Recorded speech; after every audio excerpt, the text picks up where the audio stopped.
Today we're going to be talking about processing. Now, processing is the thinking work that computers do to turn input into output. Now, in the last class, we looked at inputs, which is information that comes from the user, other computers, or other devices. Output would be the information that comes out of the computer, which can be given to users, other computers, or other devices. So let's look at the different ways that computers can process information. You're going to use the birthday app, and the birthday app can be accessed from the assignment that's up on our classroom. There are three parts to the assignment.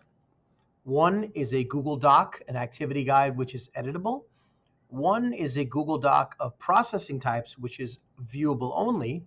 And the other is a link directly to code.org. So what I want you to do is click on the code.org link, log in using your Herix K12 Gmail account, and explore the birthday app. And while you do that, I want you to figure out or try to identify what's the input that's going into the app, what's the output that's coming out of the app, and how do you think the app decides which output to give back to the user?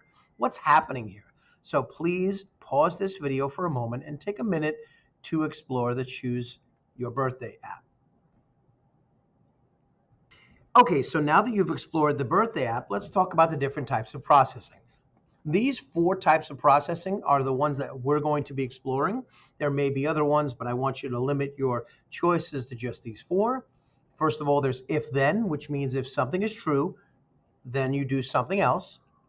Comparing processing would be checking whether things are the same or if one is larger or bigger than the other. The third is called finding a match, which searches a list or a group of things to look for a direct match. And the final one is counting, which helps to keep track of how many of something there are. And you can find one or more of these processing types in an app or an application that will convert inputs to outputs. Sometimes you can even make the case for more than one in an app itself, but typically there is one that is better than the others.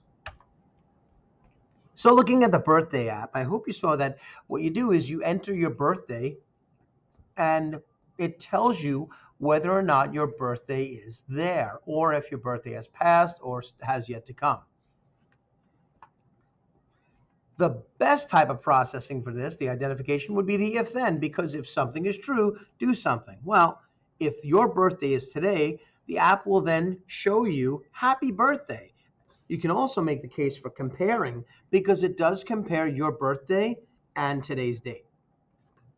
Now I'd like you to open up that Google Doc, the editable one, which is the activity guide, the processing activity guide, and you can see that the first one, the Is It Your Birthday app, has already been completed for you. When you work on the Google Doc and you want to specify which type of processing is your choice, I want you to highlight your choice and bold it, kind of like it is in the example, to show that that is your choice, since you can't exactly circle it.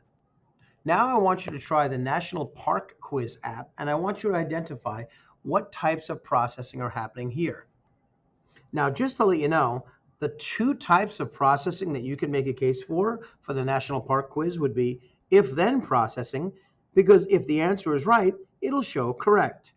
But if the answer is wrong, it'll say sorry. Also, there's some comparing going on, because it compares your choice to the right answer. What you're going to do now is explore the How Many Countries app, the My Famous Birthday app, and the Stamp Notebook to identify what type of processing is happening here and giving a reason for your choice. Pause this video so you can look at those three apps.